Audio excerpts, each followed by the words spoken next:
Have you ever stumbled upon a player who you can basically tell is destined for big things? Because I have, and today I introduce you to him. Do I even need to say it at this point? Of course we have a Hungarian side in a European final, and of course that's what we're doing over on stream right now, so join us for all the fun over there after you've watched this video. And the VODs of all the streams can of course be found on the second channel, linked in the description. They go out the day after every stream. Little back update.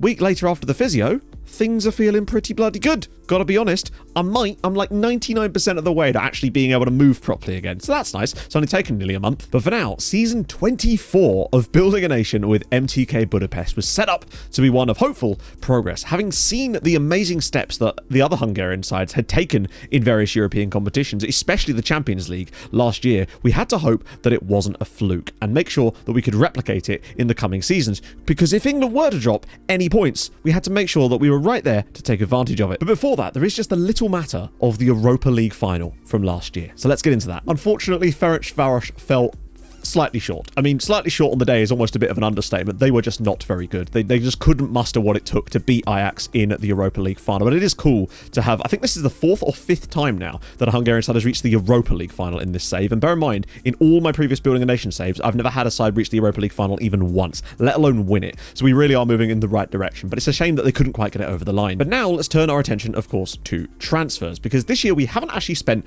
all that money, as we very much needed to sell in order to buy. But we have still picked up a few players that I'm very proud of, including the aforementioned centre-back WONDERKID extraordinaire. But before that, let's talk about some of the outs, because there have been some extremely large ones. First up was Cyprian Radencic. Now, this is a strange one. A player that we'd signed literally a year ago, and we're able to flip in that period. I think he cost us £2.1 million originally. We were able to sell him to Shakhtar for £24.5 million. Now, obviously, I still feel like there's potential that we could lose out on that in the long run, but we needed the cash up front, and just to make that kind of profit of nearly 10x in a single year was exactly what we needed at this point, because money was very, very tight indeed. A hole that was very much plugged by selling Łukasz Barteczko to Manchester United for £78 million.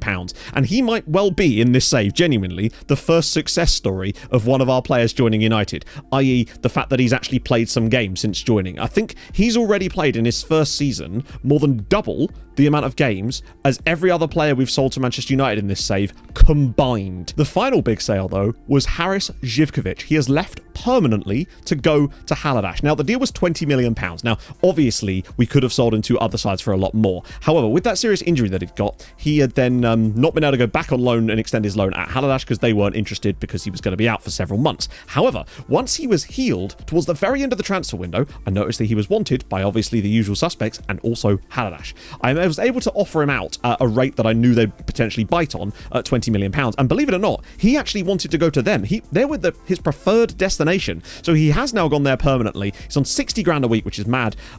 He's worth a lot of money and has still had a phenomenal season. You can see 25 goals for them this year. That's despite the fact that he was injured for the start of the season, basically. So he now finally does get his permanent move to the club that he was already at anyway for 13 years. So he's now made it permanent, and we're hoping that he can be a hero for them over the coming seasons. And they still get an absolute bargain at 20 million, honestly. But as you can see, that racked up a nice little £120 million worth of transfer fees for us that we really did need to invest back into the squad in some little diddy areas, because we really have not spent that much. I think we've only maybe spent 40 million across the entire season this year, which is why our finances look a little bit better. First was £3.3 million for Mateus Suarez from Racing Club.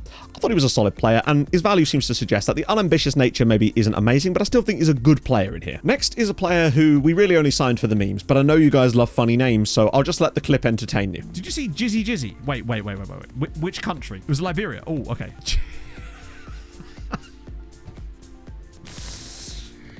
Jizzy. So yes, of course we signed him. He's rubbish, but with a name like that, you can't really say no. That is his name.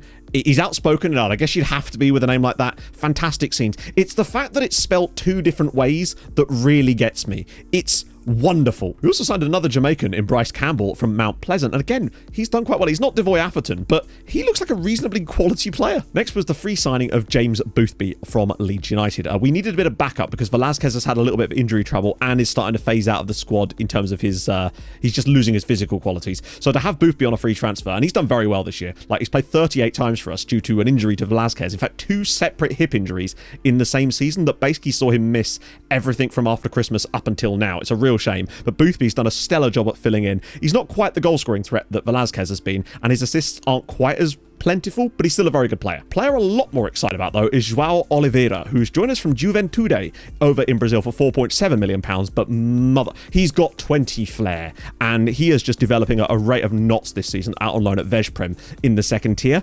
I haven't even really looked at him since he joined us. He is a very exciting prospect, frankly. I wouldn't be surprised if he's the sort of guy that could end up coming back to the club in a couple of seasons and could actually... We've got a wealth of talent in that attacking midfield role waiting to join the team, and he's just another one of them. What a player. We also dropped £4.1 million on Yuri Yakovlev. One of we rarely ever get to sign Ukrainian players because most of the time they come with huge price tags at Ukrainian clubs and it's often prohibitive. However, he genned at a Czech side. I believe they're Czech. I have just checked. They are in fact Czech. But it meant that we were able to get him on a relatively cheap deal of £4.1 million.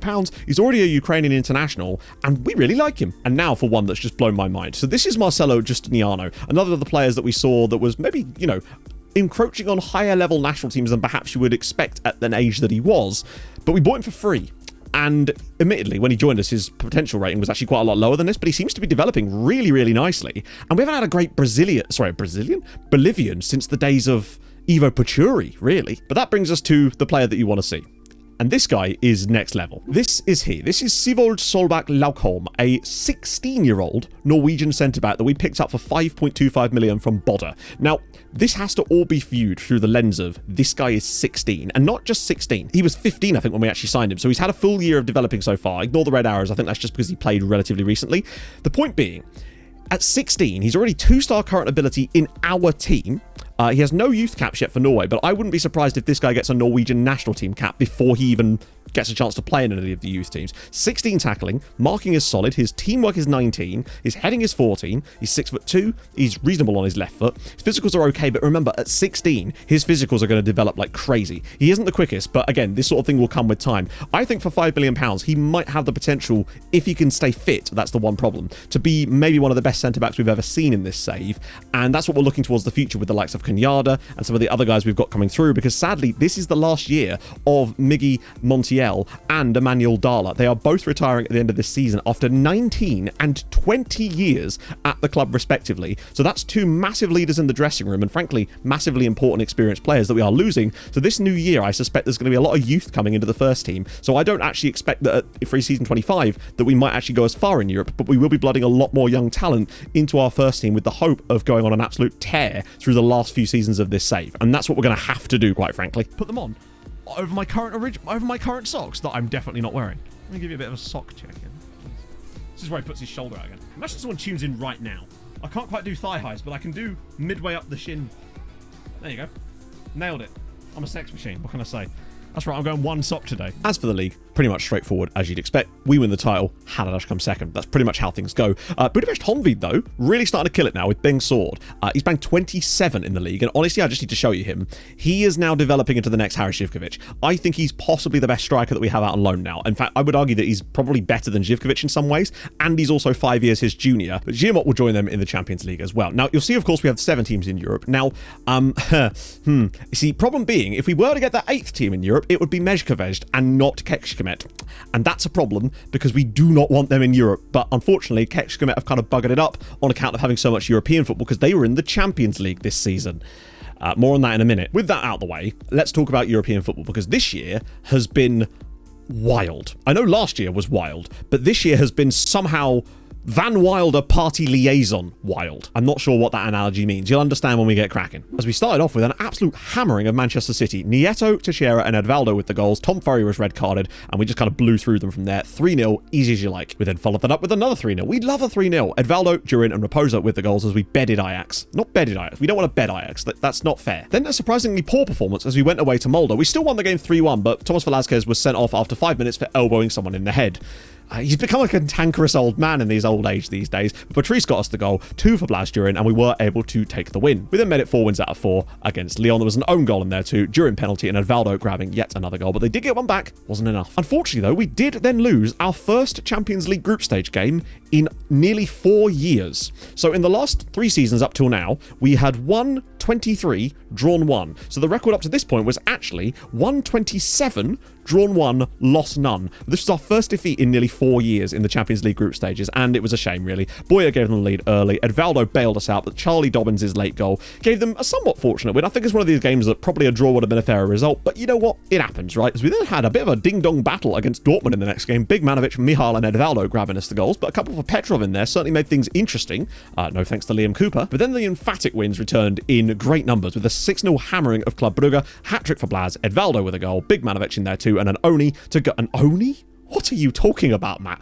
6-0. We won. And then lastly, we finished off with an absolute hammering on the paper anyway against a very, very good Benfica side who genuinely looked like one of the best sides in Europe this season. They were fantastic, and I believe they were actually top of the Champions League group going into the final day of matches, and then we just absolutely hammered them here. Edvaldo and Blaz grabbing the goals. So still, 7 wins out of 8 is still very impressive, and that does take our tally to some enormous number over, what's that, the last 34 matches now? But then that begs the question of how did the other Hungarian sides get on, because we had 4 of them joining us in the Champions League groups, and just hold on to your chairs, friends, because this is what happens. Haladash, 4th in the Champions League. Ferencváros, 5th in the Champions League. Kecskemét, 8th in the Champions League. And also down there, Giamot, sadly, in 17th, which is a real shame, actually, because they were so close to doing it, but they got some poor results in there. We don't care. We got 4 of the top 8 teams in the Champions League. It was 4 Hungarian sides, 3 English sides, and then just Benfica being like, hello. Haladash in there beat Barca and Roma, and their results were actually fairly straightforward. It was the others. Ferencváros beat Barcelona at home. They beat Bayer Leverkusen. They won all 4 home games. They also won in FC Copenhagen and against Red Bull Salzburg. Kecskemét ones, though, on a different level. They beat Juve. They won Atletico away. They beat Red Bull Salzburg, they beat Monaco and FC Copenhagen. Insane results. And even Giamot got some ridiculous results. They only got 3 wins out of this, but they were against Real Madrid, Villarreal and Celtic. They beat Real Madrid. They're a good side. But what that meant was, of course, Giamot were the only side that didn't get a bye until the round of 16. So we're going to start with us and talk about our fixtures, and then we'll circle back to the other Hungarian sides, because this is about to get extremely messy, particularly as the final of the Champions League this year is actually due to be staged in the Puskás Arena in Hungary. Destiny, right? Hilariously, we drew PSG as our first team, which is not always an easy task, but as we saw last year, Haladash made it quite simple, and so did we. We went to the Parc des Princes. Despite an early injury to Blaz in this game, Booth beat Durin, and Janos, of all people, got the goals. Janos has had a breakout season this year, to the point where we're no longer even using him as a meme player. He's a player that has had an active impact in the squad this year, and has scored more goals and assists than you could ever imagine, considering he's 17 years old. But we'll talk more about him later. 3-0 win. Unfortunately, despite battering them in the second leg, we actually lost to a Luis Navio goal, which is unfortunate as it just kind of left random coefficient points on the table, but the goalkeeper made 10 saves. What can you do? And that then pushed us through to the quarterfinals of the Champions League. And you're not going to believe this. We drew Haladash. And in the first leg, Josipa Nieto's goal was enough to give us a victory, but my lord, it was a tight one. Janos, yet again, was man of the match in this one, putting on the assist, and you can see now what I mean about him featuring in this squad. Haladash were probably the better side here. Honestly. Barely, but probably the better side. And in the second leg, honestly, they were even more unlucky. We got Big Manovic and Edvaldo injured in the first half. Janos then missed a penalty, and that was all of our chances, really. Haladash should have scored, and if it wasn't really for Liam Cooper, for me, they would have done. They would have won this game and probably would have qualified for the semi-finals of the Champions League. As a result, though, we did go through 1-0 on aggregate, but that shows you the level of quality that other Hungarian sides have, particularly with some of these players that weren't even on loan from us, like the likes of Persegona, Malope, Leon Vorgan, obviously Zivkovic. None of these guys are loanies. They are world-class talents that they've got. Just to show you, this guy plays for them. They bought him for £9 million. He is a world-class player. He's ridiculous. But it set us up with a semi-final chance against Manchester United, the team that had beaten us in the group stage, the only team to do so for a while. And we got off to a very good start. Blaz, a Janos penalty, and Patrice Vallone with the goals, giving us a 3-0 lead. United flew back into the game a little bit late on, but it wasn't enough. And a 3-0 victory gave us such a huge lead to defend in the second leg, which we needn't have worried about, as somehow we were even better in the second leg. Durin, Mihal, and Raposo, giving us a 6-0 hammering of Manchester United. And that's why I don't mind that we lost to them at Old Trafford in the league phase, because we've hit them for 6 in the knockouts, and we are into the Champions League final. Now, I'm not going to tell you who we're playing at the Champions League final just yet, because we still have to talk about the other Hungarian sides in the Champions League. Beta save, I don't actually know yet. Here's my current idea for the beta save. If they've done something to national teams this year, then I'll do a national team save. Don't know with who yet, but MLS save, absolutely not. It's just because I don't find the league in the way that it's set up interesting. Oh god, what's this? Bro brought receipts. That's incredible. It's unbelievable. Oh, well, we got him now, haven't we? This is like, can we do Scotland all over again? So I've managed to combine the best of both worlds, and there's a very strong chance that my beta stream save is going to be a US men's national team save. So that might be fun. Hopefully they've changed some stuff for it. We'll have to wait and see. It's my best compromise. Sorry, guy. So Giamot, with them coming 17th, meant they were on the bottom half of the draw for the next round, and that drew them against Manchester City. A very, very tough task indeed, which they did not apparently seem to realise as they beat them 2-0 in the home game. Lee Il and Angel Ayala giving them a 2-0 advantage over Manchester City. But, you know, away from home is a very different story. Except it wasn't, because they managed to get the result. A 2-1 loss in Manchester was enough. They even took the lead from Murani Derham with the goal. They got a red card late on. City were literally losing this game at home against Giamot until the 83rd minute.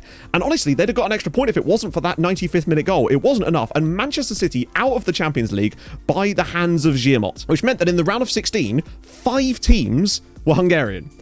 What on earth? And even better news, Giamot and Ferencváros drew each other. Unfortunately, it didn't go quite so well for Giamot there, as Ferencváros through Santiago Lopez beat them at home. But having 2 Hungarian sides facing off here guaranteed us another team in the quarterfinals, which is kind of good news, honestly, because some of the other draws might have seen them both go out. Unfortunately, Kecskemét drew Real Madrid, and it wasn't really the greatest time for them, despite some of their heroics in the group stages, a 3-0 defeat. Halalash were handed a tie against Fenerbahce, easily the worst team that were left in the tournament, despite them knocking out Barcelona, which is unbelievable.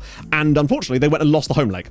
But you already know that they got through because they play us later. You can see that Kecskemét there, of course, lost 3-1 at home as well with Ghislain Yao, who's had a breakout season, and I think he's one of the top scorers in the tournament at this point. The same which could not be said for Giamot, as they amazingly went away to Ferencváros and hit 4 goals past them. Presumably that red card really did not do the trick for Ferencváros, and a 4-2 victory sent Giamot into the quarterfinals of the Champions League. So you know that we played Halalash in one of the ties, but Giamot also joined us in the quarters, where they would, unfortunately though, face off against Benfica. Still quite a good draw, but not when you'd seen the way that Benfica had behaved and played in the group stages, where they were a force to be reckoned with. Unfortunately though, the first leg for Giamot against Benfica did not go well, despite a red card for Benfica very early in the game. It was pretty tight actually up until that last minute, and if they hadn't conceded that goal in the last minute, we did wonder like what could have happened if they hadn't managed, if they'd only gone in with a 1-goal deficit. Things could be very different, except things didn't need to be very different, as somehow they won the second leg against Benfica 7-1.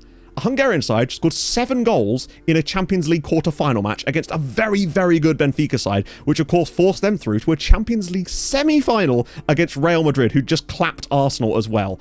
It was going to be a mighty effort though, but the fact that they'd reached a semi... I reckon 1-1 draw and then get absolutely hammered in the second leg. Matstradamus strikes again, chatto. He's done it yet again. Which sadly they didn't do. I know you had your hopes up there, but they did get so damn close. I mean, this is easily the best we've ever seen, considering they were the worst team in the Champions League because they came 17th.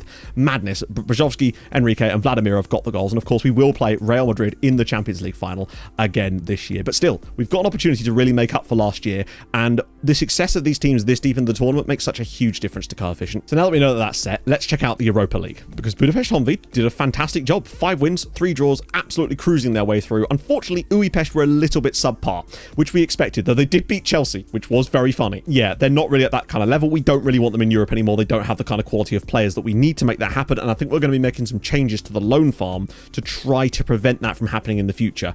Otherwise, we end up with Mezgevich situations like this year. But yeah, so they did get through, but it wasn't pretty, particularly as in the playoff round they drew Rangers and then lost 2-1 at home. Oh yeah, and then they lost 2-1 away from home too and just bowed out. Cock-Ringling couldn't handle it. Hilariously, of course, had they gone through, they'd have actually played Honvéd in the next round. But luckily, Honvéd are a different kettle of fish, as Bengsword gave them a win at Ibrox, which was then followed up by a lovely 2-0 win, 2 more goals for him as well as they progressed to the quarterfinals. They're looking strong, but unfortunately in that they would play Sevilla, who are of course perennial Europa League winners. And sadly it didn't go so well. A 2-1 defeat though, still a chance. Navoni gave them hope in that second leg. A second leg which they then won but lost on penalties. They were so close to progressing to the next round here, and yes, they would have played Chelsea, but the fact is they were so damn close. And again, it's nice to see the Hungarian sides really having some quality, and I think they'll be good in the Champions League next year. But that just leaves us with the Europa Conference League, and our competitor in that was Kizvada, a very good side who really should be playing in a higher competition. We had high hopes. Hopes that quite frankly were dashed when they came 11th. We don't really know why. Their team was better than last year, and that was a Champions League team.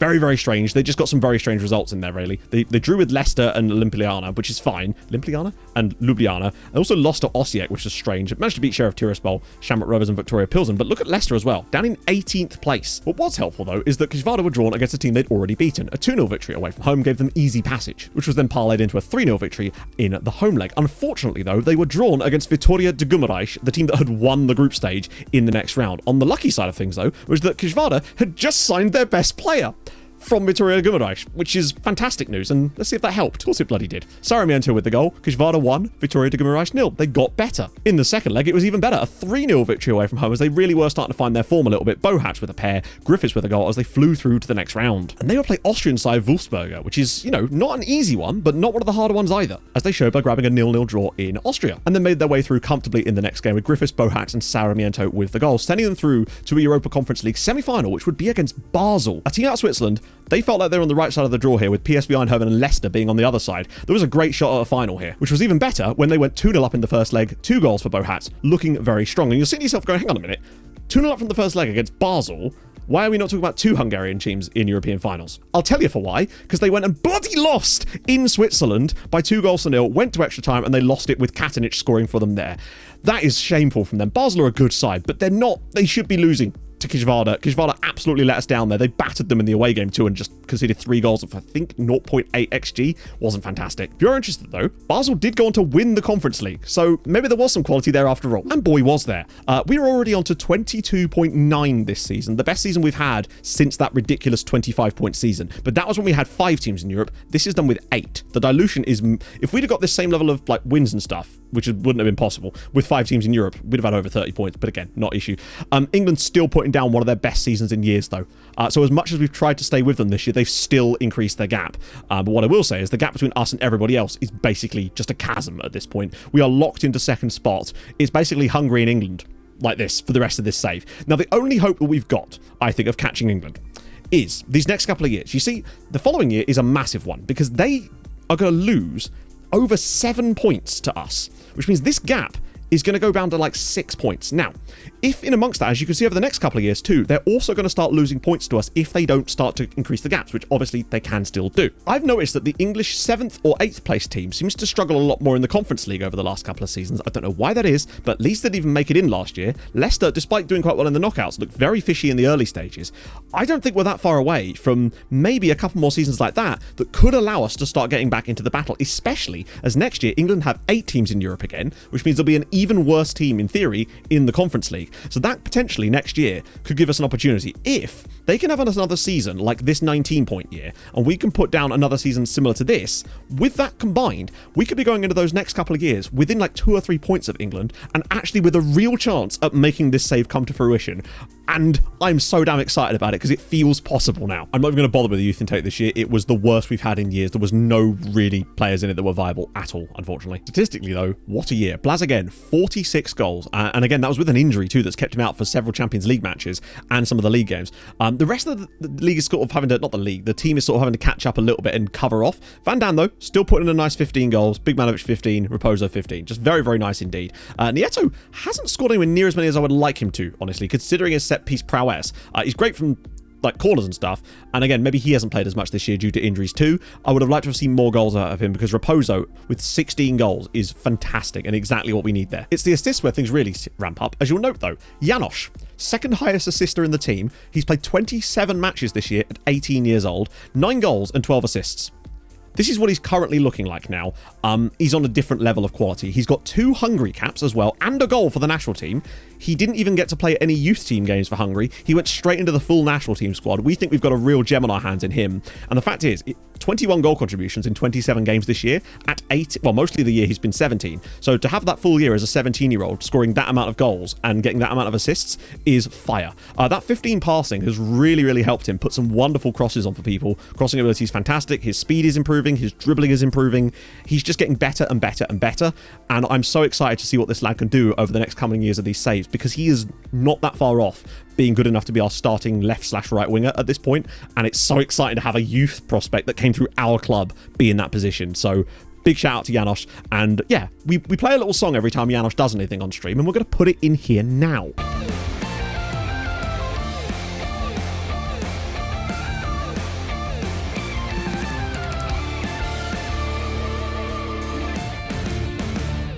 As for the loan farm, it's actually come down a little bit this season. Only negative 100 players out on loan at the moment, which I think is like 150 players out. I don't know. We've taken a few back and messed around a little bit. 4.5-star potential and current ability players out on loan still. Mostly at these sides, but you can see, this is what I mean about Honvéd. They're set up for a hell of a season in the Champions League next year, I reckon. Top goal scorer out on loan actually was Kigaradze with 35 for Puskás as they got promoted from the second tier. Big Sword, though, with, 35, which is fantastic too. Sean Smith with 31 for Debrecen. And also, Gislay now is really starting to develop now. He's got 26 goals this season. He is now starting to look like a potential worldie of a striker by himself. This is his real breakout year, particularly as he got 10 in 10 in the Champions League for Kecskemét. At still only 21, I think this guy is the real deal. Now, as for finances, this year, despite all those profits, we've still lost 45 million pounds, and I'm not entirely sure how that's possible, frankly. But I guess wages are part of that factor as well. Now, part of the issue as well is that Manchester United's deal to sell it for us to give them Bartechko actually has lots of clauses in it, but they're all like going to be paid. It's just going to take a little while. It's like they owe us like 30 million over the next like year and a half. So we're going to get some money from that. We'll have sponsorship. We'll have prize money. So it shouldn't be too bad come the end of the season, as well as there's some other fees in there too. However, I still think that we might see a lot of players leave this summer. Sogos, Karpanu, maybe even Edvaldo or Mihail. One of those two will probably go as well to really drum up some cash and start bringing through some of those youth, because I think I want to go with a more youthful team for next season to really try and just shake things up a little bit and build a bit more of a dynasty, particularly as it's going to be a complete overhaul this summer. So expect a very different lineup next year. But that is the situation that we're currently dealing with over on stream right now, as of course we will be doing the Champions League final, hopefully battering Real Madrid, and I feel like we're at a level where that's possible now for us, and then doing some lovely scouting in the summer, because we've got a whole host of players that we really want to try and sign, and some amazing players that are joining us this summer that you haven't seen yet, including 3 players that we've been looking at for ages and we're very, very excited about. So if you want to see them, head over to stream. If you have enjoyed this video, drop a like. If you're new to the channel, subscribe. I'm streaming, you know that, and I'll see you guys very soon. Hold your gun, capybara, bye-bye.